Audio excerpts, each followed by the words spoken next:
বিসমিল্লাহ আলহামদুলিল্লাহ ওয়াসসালাতু ওয়াসসালামু আলা রাসূলিল্লাহ। আমাদের এক ভাই আমাদেরকে প্রশ্ন করেছেন যে জায়নামাজে দাঁড়িয়ে ইন্নী ওয়াজ্জাহতু ওয়াজহিয়া লিল্লাযী ফাতারাস সামাওয়াতি ওয়াল আরদা হানিফা এটা নাকি পড়তে হয়, এটা কতটুকু হাদিস সম্মত?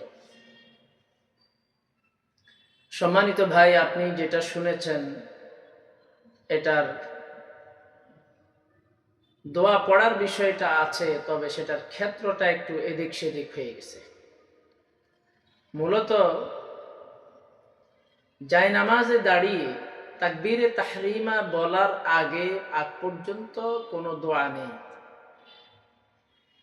বরং ইন্নী ওয়াজ্জাহতু ওয়াজহিয়া লিল্লাযী ফাতারাস সামাওয়াতি এই দোয়ার কথা যে বলা হচ্ছে, এটার পড়ার ক্ষেত্র হলো তাকবীরে তাহরিমা বাঁধার পরে, অর্থাৎ আল্লাহু আকবার বলে হাত বাঁধার পরে।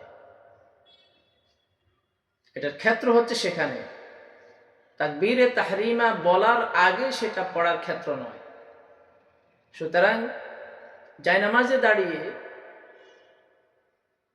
কোনো দোয়া পড়তে হবে তাকবীরে তাহরিমা বলার আগে, এই ধরনের কোনো বর্ণনা রাসূলুল্লাহ সাল্লাল্লাহু আলাইহি ওয়াসাল্লাম থেকে সুপ্রমাণিত নয়। বরং রাসূলুল্লাহ সাল্লাল্লাহু আলাইহি ওয়াসাল্লাম তাকবীরে তাহরিমা বলার পরে, আমরা তো সকলে শুধুমাত্র একটাই জানি, সুবহানাকা আল্লাহুম্মা ওয়া বিহামদিকা ওয়া তাবারাকা ইসমুকা, এই দোয়াটাই আমরা জানি তাকবীরে তাহরিমা বলার পরে। আল্লাহর নবী তাকবীরে তাহরিমা বলার পরে অনেকগুলো দোয়া পড়তেন, এক এক সময় এক একটা পড়তেন। তো আমরা তো সবগুলি জানি না। সুতরাং কেউ যদি জেনে থাকি তাহলে আমরা এক এক সময় এক একটা পড়ার চেষ্টা করব, আর না হয় আমরা যেটা জানি সেটা আমরা পড়ার চেষ্টা করব।